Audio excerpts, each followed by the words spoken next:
if it is possible, shortest time possible.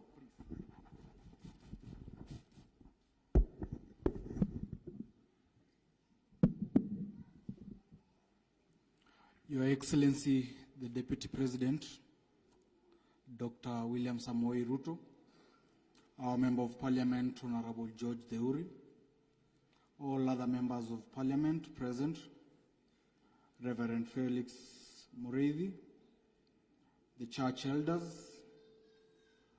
the honorable MCAs, and the church. Bwana asifiwe. Bwana asifiwe tena. Let me take this chance first to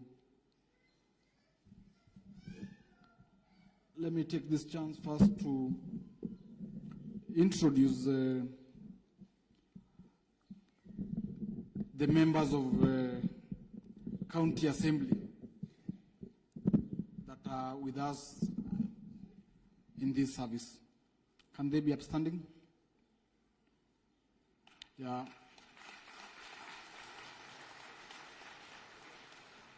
We have my brother, Honorable Kiruga Dhuku, coming all the way from Nyeri.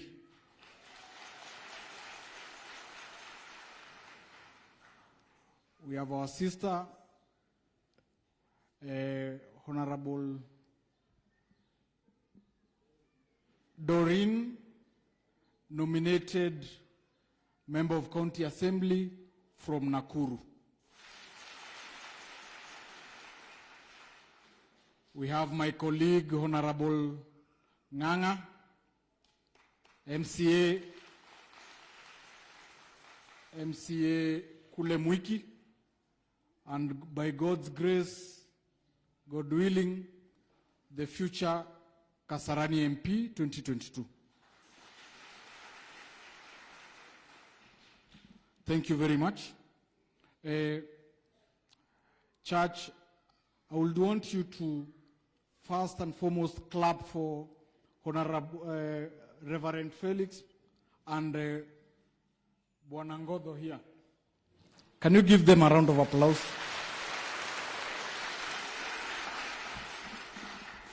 Why it's not for those two gentlemen and my brother Honorable George Deuri, daktari hangekuwa hapa siku ya leo. You guys don't know how many times we've postponed the fundraising that we had on Sunday, because the tentative date we had was supposed to be in November, right? But due to his fixed schedule, we kept on postponing. And because we believed his presence with us meant a lot, especially for the youth. Being a deputy president that believes in the youth, we couldn't do the fundraising without his presence. And that's why, because he was unable to attend the church service last Sunday, he promised to join us. Na ningetaka tumpigie makofi kwa sababu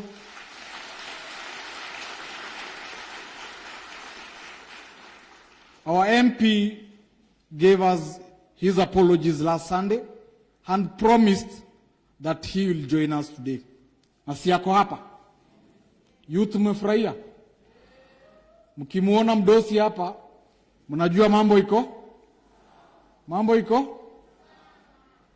Na tuliweza kuchanga around 3 point something mdosi, na tunajua ukiwa hapa utatupiga jeki sawa sawa.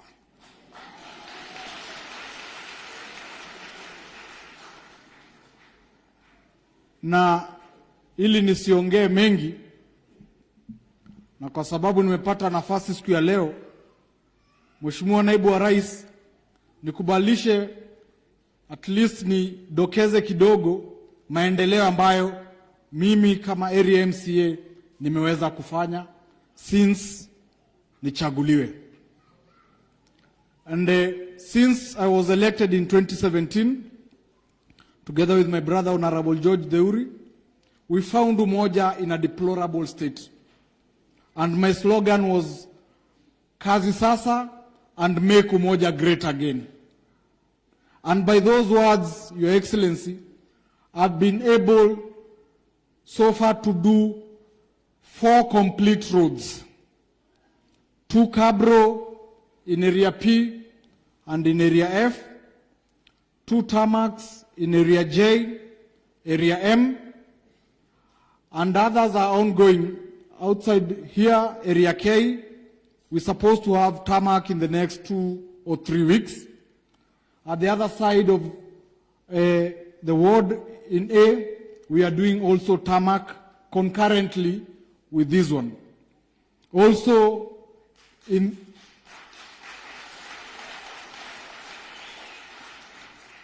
this financial year, I have budget for Gaikuyu Road, that is Area G.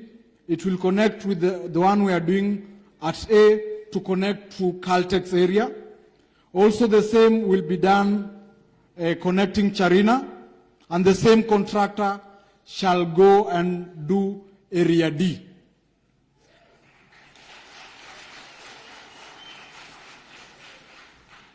The contractor that did Area J and M is yet to be paid, and once the county pays him his dues, he'll do Area N and Area Q.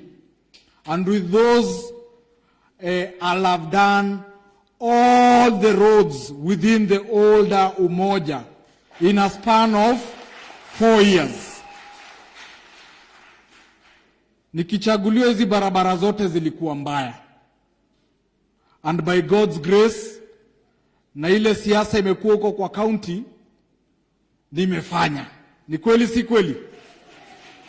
Ni kweli si kweli? So Your Excellency, ukiona na kufuata nyuma, jua umefuatwa na kijana ambaye yuko development oriented, and not just a failure but a developmental leader. Najua pia wewe ni mtendakazi na unapenda watu wa kuchapa kazi. Si ni kweli? Na Your Excellency, ukiwa hapa Umoja, acha nikukaribishe na nikuambie hapa wako nyuma yako. Tukiongozwa haswa hapa PCA na Reverend Felix, hii ni bedroom ya UDA. Ni kweli? Tuko pamoja? So mimi nitaomba re-election ya term 2 under your party. Na mimi nawaomba kama wakaaji wa Umoja, register to the party UDA. We are doing mass registration. So join our party, tusonge mbele na kiongozi wetu.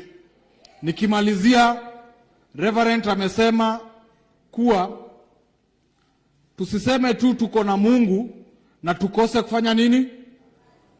Si ndio? Our deputy president is a very good example. Anasemaga yuko na Mungu na wananchi, lakini hakai tu pale Karen. In a week anaweza kuwa ameenda kaunti zaidi ya 4. So using the sermon that we've been given by Reverend Felix, let's emulate him. All in all, mbarikiwe sana na tunawapenda.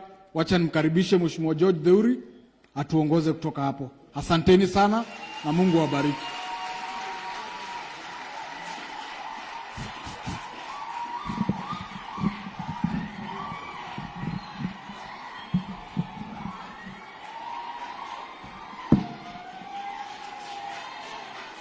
Asanti. Bwana asifiwe. Bwana asifiwe. Praise God. Situsalimiane ile ya oxygen. Bwana asifiwe. Thank you very much. Kwa unyenyekevu, Your Excellency, the Deputy President, William Samoei Ruto, na pia kwa unyenyekevu, PCA Church Leadership under the leadership of Reverend Moreithi na wazee wote wa kanisa, na pia kwa unyenyekevu, my colleagues wale wametujoin pamoja na Bishop wetu Margaret Wanjiru, na pia kwa unyenyekevu waumini wote wale wako hapa, na nyinyi ndio wadosi wetu, tunawaheshimu. Thank you very much, Reverend Moreithi, Ngodho, and the entire leadership for this opportunity. Last week on Sunday, we were here, Your Excellency, and we are so grateful because you were supposed to be with us, and we understand what happened, and you assured us that this Sunday you will come, fellowship with us, and stand with us. So we are so much humbled and honored to have you around. Welcome to Embakasi West. Welcome to Mojawan. Today, being a Sunday, Your Excellency, is a very special Sunday because, as you can see, Reverend Moreithi, Ngodho, and the entire leadership of PCA Mojawan believe in the youth. Your Excellency, I can tell you for free that PCA Mojawan, under the leadership of Reverend Moreithi na wakina Ngodho, wako na passion kubwa sana ya vijana wetu. And we know one thing, that if we give the youth a chance, our community will be a better community. And Your Excellency, when we see you as our leader, you know, today, Reverend kuna kitu amehubiri. Na hiyo kitu amehubiri nimeishika na nguvu, na ni kama ulikuwa umejua mawazo yetu. Because Reverend kuna kitu amesema. Amesema, you have to be around people of influence. You have to be around people wale wako na substance. And when we look at you, Your Excellency, I'm not ashamed to say you inspire most of us. Because when we stand here, mimi kama Deuri, wacha nijiongee. When I see you, I see a bigger picture of me. Because I believe that for me to be where I am, for you to be where you are, you don't have to look at the bigger name of your parents. You don't have to look where you come from. Despite where you come from, you can be somebody. And Your Excellency, when we look at you as the youth of Kenya, we see hope in ourselves. Because I believe, despite me selling a chicken, despite me being a hawker, I can be somebody in Kenya. Your Excellency, I want to tell you this. Sisi tunashukuru. Na saa zingine wengine wetu kiona tunakufuata hata kama tusemi kitu. You give us hope. You give us hope because I know, despite my mama selling mboga, out of Mama Njeri, there can be a son called Deuri who will be an MP in Embakasi West. Your Excellency, hawa vijana unaona hapa wengi hawana majina kubwa. Familia zao hazina majina kubwa. Wengine wetu hata baba zetu hawajai kuwa chairman wa nyumba 10. But we are here to say we are proud of who we are and we are proud of where God is taking us to. Your Excellency, thank you very much for believing in us. Thank you very much for believing in the youth. Thank you very much for investing in the youth. Because hata ukiona wale watu wamezunguka mdosi, Wengine wetu tunaambiwa hatunanga formula, but we are who we are. Your Excellency, I can tell you for free, these people you see here, most of them, this is my third term in politics. And I can tell you for free, when I was elected the first time as councillor of Umoja One, mimi nilikuwa hoka. Sikuwa na mbele, sikuwa na nyuma, but these people believed in me and saw something in me. And I want to tell you this, Your Excellency. Thank you for believing in the hustler nation. Thank you for giving the hustlers of Kenya a voice. Thank you for showing us that despite where we come from, we can be people who can be listened, and this time round, the conversation must change. Ama ni aje wase? The conversation must change. Saa hii, si wadosi wanatupanga, ni mahasla watapanga vile mambo itaku. Ama ni aje? And Your Excellency, I know we are in a church service, mubidi ni samehe, but ako ni kale kalikuwa kanaungua. Your Excellency, thank you very much. And with your permission, allow me, because naona hatuko wengi sana, allow me with your permission, at least, mchungaji pia, with your permission, we have our Bishop, Margaret Wanjiru. At least, mama salimiane, aseme tu jambo, and then I introduce my colleagues. Welcome, Bishop.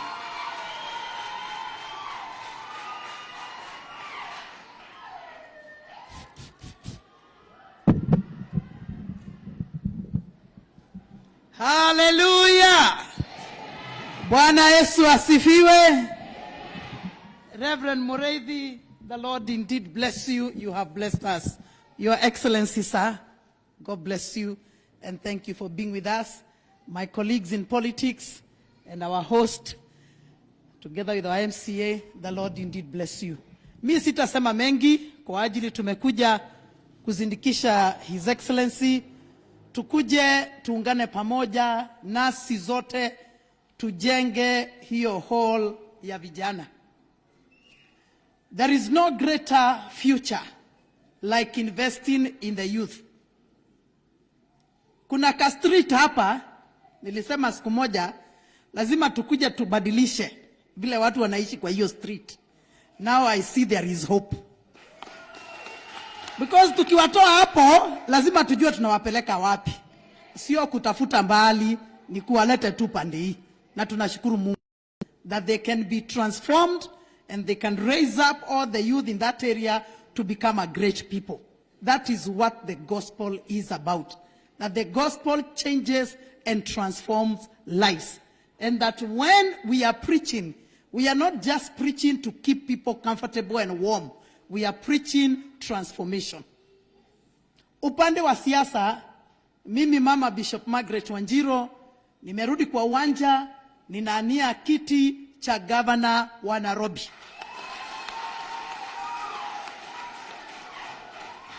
Sisi kama kanisa, ningependa kuwasihi kanisa tusikae mbali safari hii na siasa ya Kenya. Proverbs 29:2 says, when the righteous are in authority, the people rejoice. It is time for Nairobi to rejoice, and it is time for Kenya to rejoice. It makes me very happy that I can stand and preach, that I can stand and campaign with my deputy president, because he's a Christian like me. That we don't have to go somewhere and sit around and wait kwanza amalize hangover ndio akuje kanisa. Hapana, huyu wetu hananga hangover. Huyu wetu hananga hangovers. Bwana Yesu asifiwe. Huyu wetu hananga hangovers. Bless the name of the Lord. And we thank God for his life. We thank God for his family. We thank God that we can talk the Bible, we can talk the scriptures as we serve God and as we serve Kenyans. Your Excellency, we love you, we appreciate you, and we thank the PCA Church. You have never locked us out. You have always opened your doors for us, and we are walking this journey together. Kuna watu wengi watakuja na mengi hapo baadaye, lakini hata wakikuja, tafadhali na waomba, kumbukeni jambo la kwanza ni ufalme wa mbinguni. Jambo la pili, utawala wa taifa letu. Na tukiangalia ufalme, tutaangalia ni nani tunachagua. Tukichagua watu ambao wako katika ufalme wa mbinguni, na kuhakikisha Kenya itaenda sawa sawa. Kama kuna mahali mambo haijakuwa sawa, wewe samehe tu, ngojea hiyo term nyingine. Utaona kazi ya Mungu na kazi ya viongozi wenye ambao wameokoka. Na wapenda, Yesu ni Bwana, na tutakuwa pamoja safari nyingine. God bless you. Thank you, Muhesh.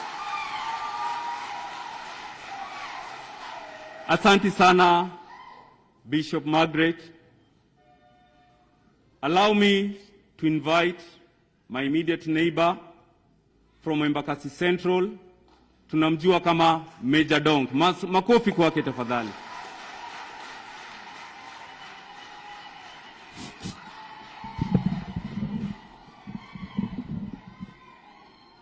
Reverend Felix Mureithi, and the church leadership, our deputy president, all protocols observed. Mungu ni mwema na kila wakati. Kwa majina ni Benjamin Gadhiro Mwangi, MP Embakasi Central Constituency, rafiki ya Theuri. Nimefurahi hii kanisa, nimekuwa mara ya pili. Theuri tumekuwa hapa na deputy tena, and I hope venye tumekuwa tukikuja hapa kanisa mshaamua pia wakati ukifika mtasimama na sisi. Si ni kweli? Mimi leo sina mengi. Ilikuwa kwa company hishi Theuri. Najua tuko church, na sitaki tufanye siasa. Nataka nikae chini na niseme Mungu awabariki. Asanteni.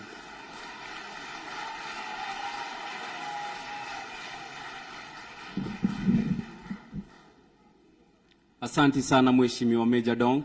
With your permission, allow me to introduce our Bazoo from Embakasi North, Mheshimiwa Gakuya. Welcome, please.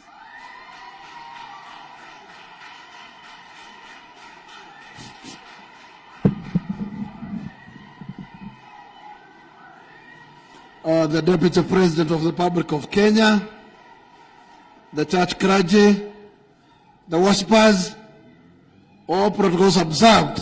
Hamjambo, tusalimiane hewani. Asanteni, Mungu ni mwema na kila wakati. Asanteni sana. His Excellency, I'm just a good member of this constituency, and our boundary is just along Tomorrow Road. So we share a lot with the Uri, because most of our voters comes from both sides. And therefore I enjoy from the voters who resides from around his area, and also he enjoys from voters who lives around my region. Today is a great day that we are here, and I have totally enjoyed the sermons. The sermons were going towards a single message, and the message is the destiny. I have reasoned very keenly, and I am a good Bible reader, and I know the history of Israelites. And I know all what they suffered until such a time they saw the lights at the end of the tunnel. And we have reasoned how Moses was so serious about delivering that particular family from Egypt back to the Canaan. And they really faced a lot of sacrifice to get there.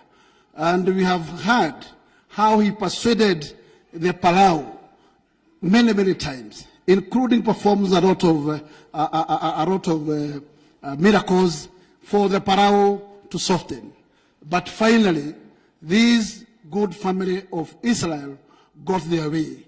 And it tells you that God finally made that particular miracle of making sure that this particular family of Israelites are going to be secured and get back to Israel. And where I'm totally touched, in where Moses was very keen, that this team must not live without their baggage. And therefore, the Palau has to allow them to walk out with everything, including the hooves. In that particular, it tells me that if Paraos allowed them, then we must see back and watch where we are as a nation of Kenya and ask ourselves, now that we are heading to a destiny where we must cast our vote after every 5 good years. It is very important to remind you that your vote is such important to secure you and to make you free, to set you free.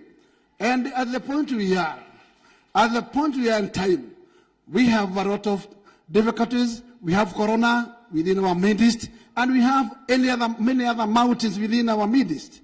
And kindly, if we are not wise enough, we may not cast the best decision to set us free.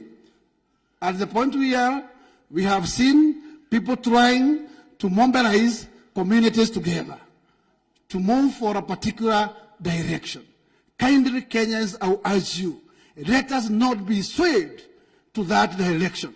We must make this country a country for all of us to live in.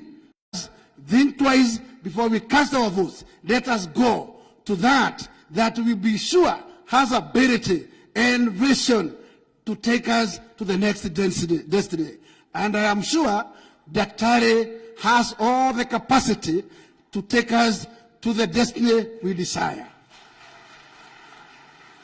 As a nation, as a Nairobi, I am also very sure that he has faced a lot of struggles on his way. And I will tell him today that it is not easy. And it is not walk in the garden. It is not work in the flower garden. It is a difficult route. But finally Moses secured the Israelites from Egypt. You secure us. Be strong. God is with us. And together we will take you there. Thank you.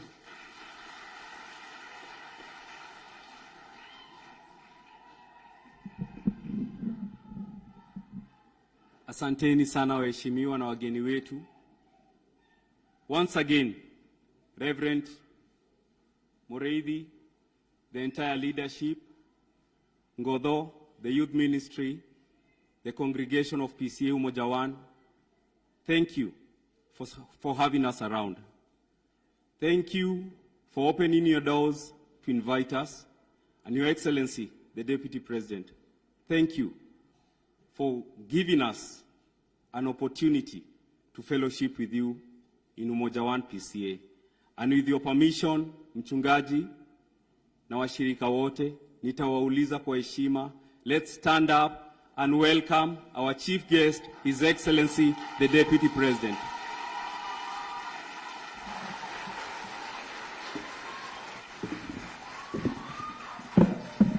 Asante sana Mheshimiwa Teuli, tafadhali tunaweza keti. Asanteni sana. Thank you very much. Thank you. Asanteni sana. Reverend Felix Mureithi, kiongozi wetu wa kanisa hii la PCA Umoja. Rafiki yangu Ngodho, waheshimiwa wote, ndugu wa Kristo, watu wa Umoja, hamjambo. Bwana Yesu asifiwe. God is good and all the time. Ngai no mwega endesho the. Asanteni sana. Napenda kuchukua nafasi hii kwanza kumshukuru Mungu kwa sababu ametupatia nafasi, ametupatia kibali. Kwa mara nyingine tena tumefika hapa PCA Umoja. Tulikuwa hapa miaka chache iliyopita. Wakati huo tulikuwa tunapitia, lakini leo Mungu amefanya vyema, tumekuja hapa makusudi. Nawaomba msamaha wiki iliyopita. Asanteni sana kwa kuwa watu wa kuelewa.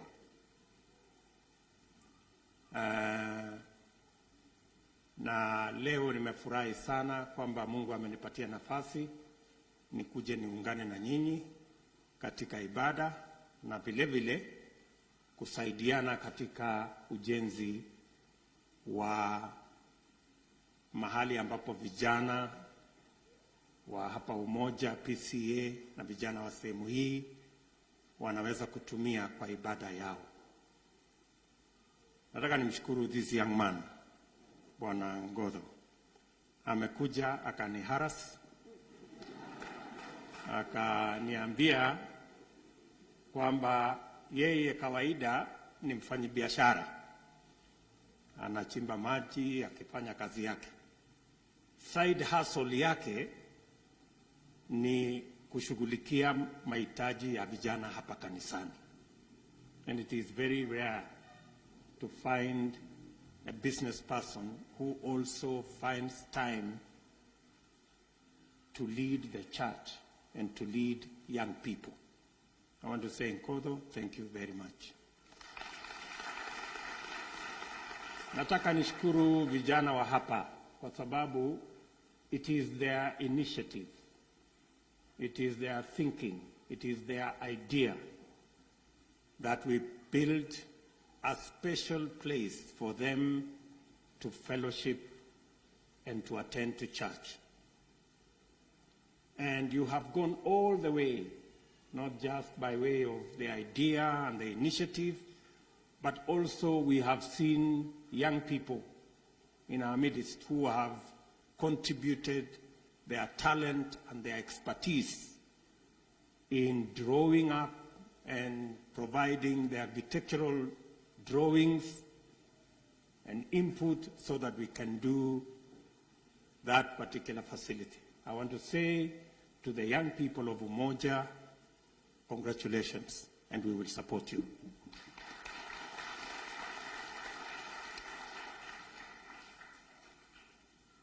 Mimi nataka niwashukuru vile vile kama viongozi wa sehemu hii kwa kutupatia nafasi ya uongozi. Tulikuja na rafiki yangu rais na hawa viongozi wengine, tukaomba nafasi yenu ya uongozi na mlitupatia na mkatuongezea maombi. Nataka niseme kwenu asanteni sana. Na kwa sababu ya hiyo nafasi ya uongozi mmetupatia, vile Ronaldo amesema, vile Theuri amesema, kuna mambo ya sehemu hii ambayo tunashughulikia kama serikali ili tuweze kutimiza transformation ya taifa letu la Kenya.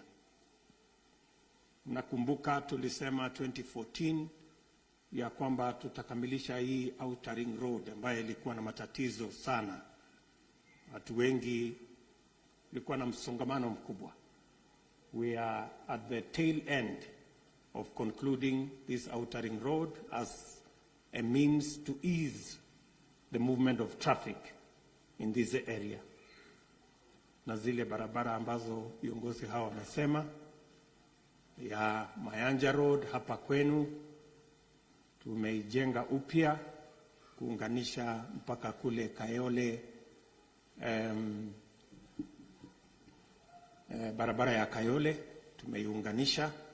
Spine Road vile vile umesikia, hii barabara ya Charina tutatengeneza tena upya.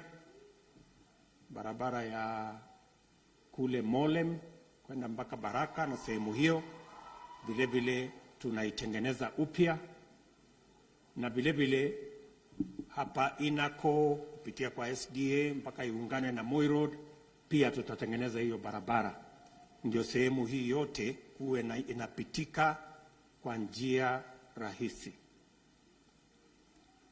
Niliwaeleza vile vile wakati nilikuwa hapa Embakasi North kwamba na tunajenga ingine inaitwa Eastern Transmission Water Pipeline pia kutoka Kabete kupitia Karen mpaka Lang'ata. Those two major arteries of water tunashughulika kama serikali, na ni vizuri niwaeleze ndio wakati Felix anaombea mambo ya maendeleo ajue ni yapi. Vile vile nataka niwaeleze ya kwamba mbali na hizo barabara tumesema za hapa, tuko na zingine nyingi. Tuliamua ya kwamba vile tunajenga barabara sehemu zingine za Kenya na sehemu zingine za Nairobi, we must specifically target Eastlands ambayo ilisahaulika miaka nyingi, na ndio tumeweka pesa karibu bilioni 4.5 ya kutengeneza hizi barabara ndogo ndogo ambazo link roads za hapa Eastlands. And we will continue to work with your members of parliament to make sure that we identify the correct priority roads so that we can attend to them and ease movement. Nairobi, nataka nimshukuru Bwana Swagmaster, Bwana Theuri. Mara nyingi anatukaribisha hapa. Tulikuwa hapa juzi, almost 2-3 months ago. We were here on a different mission, kufungua shule na kazi zingine za maendeleo za sehemu hii ya Embakasi West. Nataka niwashukuru sana, na nimekuja hapa kuungana na nyinyi katika kujenga mjengo huu. Mimi si mgeni tena sana kwenu. Karibu mnanielewa ama namna gani? I'm no longer a new person. I'm not a stranger. Na kazi hii ambayo tumekuja kufanya hapa, kuna watu wengi wako na kidogo, sio wengi, nafikiri wachache wako na shida nayo, sababu nilikuwa nasikia wanalalamika, wanasema mbona Deputy President anaenda kanisani kusaidia kwa ujenzi, mbona anaenda kwa mama mboga kusaidia na sako, mbona anaenda kwa bodaboda kusaidia na sako zao. Hayo mashtaka ni ya kweli, hawajakosea, wamesema ukweli. Mashtaka kwamba mimi naungana na kanisa, naungana na mama mboga, naungana na watu ya bodaboda na wale wengine wa chini kuwasaidia, hayo mashtaka hawajakosea. Wale wananikosoa wamesema ukweli, lakini ile hawasemi ni kwamba mimi nimewahi kuwasaidia pia, mpaka wakapata vyeo kubwa kubwa. Siku ile niliwasaidia wao, mama mboga na kanisa na bodaboda hawakulalamika.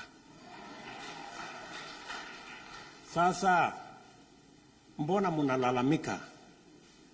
Na mimi tayari nilishawasaidia mkapata vyeo kubwa kubwa. Mbona mnalalamika tukisaidia kanisa na bodaboda na mama mboga? Surely you need to be fair. Ama namna gani?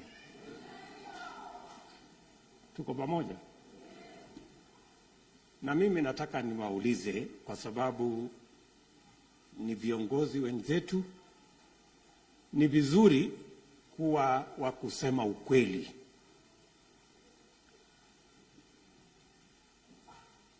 Munalalamika saa ile wengine wanapata kusaidika, lakini mimi nataka niwaambie, munalalamika saa hizi eti tumepatia mama mboga pesa sijui ngapi, sijui watu ya bodaboda. Mimi nataka niwaambie, wacheni kulalamika, kwa sababu mwaka ujao tutatengeneza hazina maalum. Hatutakuwa tunatumia pesa ya kibinafsi kusaidia mama mboga ama bodaboda, tutaweka pesa ya serikali shilingi bilioni 30 katika kazi hiyo kusaidia watu wa chini katika ile program ya bottom up. Sasa sijui siku hiyo mtafanya nini, kama mnalalamika saa hii na pesa kidogo hii mama mboga anapata na huyu bodaboda anapata. Siku ile tukiweka bilioni 30 ya serikali kusaidia hawa watu, mutadu?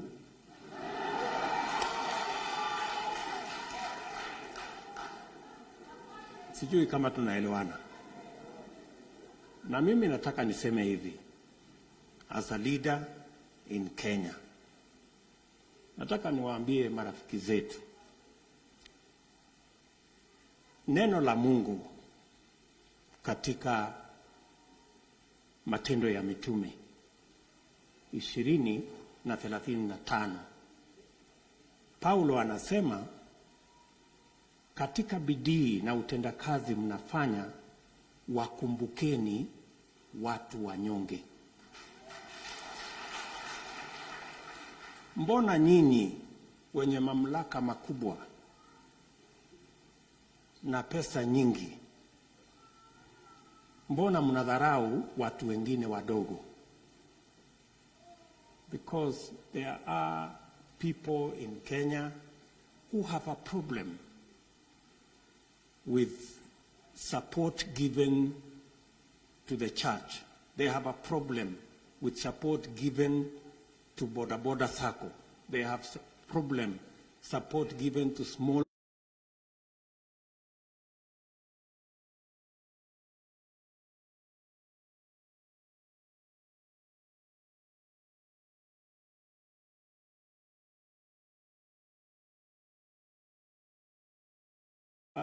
Mheshimiwa Rais, rafiki yangu, out of abundance of good heart, aliwaalika muje katika serikali, lakini mkafika mkakuja mkasambaratisha ile agenda tulikuwa naye ya Big Four, kwa sababu ingetoa nafasi za kazi kwa plumbers, electricians, masons, watu wadogo, carpenters, na mkabadilisha mkasema haina haja kupatikane nafasi ya kufanya kazi ya watu wadogo. Mkatupeleka mkatuambia tubadilishe katiba ndio ipatikane kiti ya prime minister na ingine ya watu wakubwa. Surely you need to apologize to us. And you need to be ashamed of yourselves. Na mimi nataka niseme hivi, hawa watu, ndugu zetu hawa, ni watu wa ajabu sana. Ni watu wa ajabu sana. Kwa sababu wakiwa huko kwa serikali walikuwa wanaibia vijana. Sasa wako upinzani, wameibia watu wagonjwa kupitia kwa ile inaitwa COVID billionaires. Sasa mkiwa serikali mnaiba, mkiwa upinzani mnaiba. And the irony of the whole of this thing is that it is only in Kenya. It is only in Kenya where the opposition pretends to run the government. And the opposition runs corruption cartels in government. And the same opposition pretends to run lectures on how to fight corruption. Surely, what an irony. Na mimi nataka niwaambie ya kwamba hatuwezi kushindana na nyinyi kwa yale ambayo mnataka kushindana nayo. Sisi tuko na ajenda ya kubadilisha Kenya. Tumesema tunataka kubadilisha uchumi ya Kenya, tuanzie chini kwa mwananchi mdogo vile Biblia inatufundisha. Na mimi nataka nikueleze Mchungaji Felix Mreithi, mbali na mimi kuwa kiongozi, mimi ni Mkristo, na Biblia inasema katika Zaburi, Psalms 113 na mstari wa 7 na 8, Mungu humtoa mnyonge mavumbini, na huyo Mungu humfanya mtu fukara na maskini wakaketi meza moja na wafalme. If there is an explanation of bottom up, it is in the scripture. It says the ordinary, poor, mtu maskini, mtu hasla, Mungu anaweza kumwezesha aketi meza moja na wafalme. That is bottom up, and that is what we are speaking about. Nyinyi mnanielewa? So, mimi nataka niwaambie hawa ndugu zetu, badala ya kusumbuka na kutuambia mambo ya zamani, ilienda, ikarudi, sijui ilikuwaje, nyinyi tengenezeni sera yenu. Sisi tumesema